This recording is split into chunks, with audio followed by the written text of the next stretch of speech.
Consolider une coopération durable entre la France et le Cameroun, c'est tout l'enjeu de cette 6e édition des échanges France-Cameroun. Réunis au Palais de Luxembourg à Paris, diplomates, parlementaires, entrepreneurs et membres de la diaspora ont échangé sur les moyens de renforcer les liens économiques, politiques et culturels entre les deux pays. Nous, Africa Link, en 2024, on a fait 4 missions au Cameroun. On a accueilli 3 délégations camerounaises sur notre territoire, ce qui prouve bien que le business se développe de plus en plus. On a des projets sur 2025, notamment, comme je l'ai évoqué, sur le solaire, sur l'hydroélectrique, sur l'agriculture. On est en train de passer des conventions de partenariat avec la Chambre de commerce du Cameroun. On a passé une convention de partenariat avec la Chambre d'agriculture.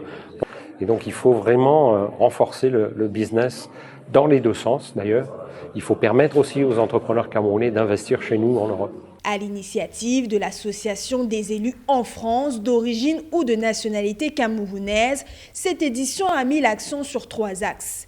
La coopération décentralisée et parlementaire, avec un focus sur le rôle des collectivités et des élus, les opportunités économiques, notamment dans l'énergie, l'agroalimentaire et le numérique, et enfin l'implication de la jeunesse et de la diaspora dans cette dynamique. Cette diaspora, si on canalise cet argent, qui n'est plus l'argent pour acheter des bouteilles de champagne, mais qui devient de l'argent pour investir dans les énergies, on peut faire un certain nombre de choses.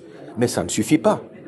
Ce qui est important de regarder d'abord, c'est la planification énergétique optimale qui va faire en sorte que nous ayons des sources d'énergie qui vont rabaisser le coût de l'électricité dans notre pays et ce qui va faire en sorte qu'on pourra d'une certaine manière développer l'industrialisation du pays. À la fin de ces échanges, l'association a annoncé la tenue des premières assises de la coopération franco-camerounaise en 2026 pour transformer ces échanges en actions concrètes.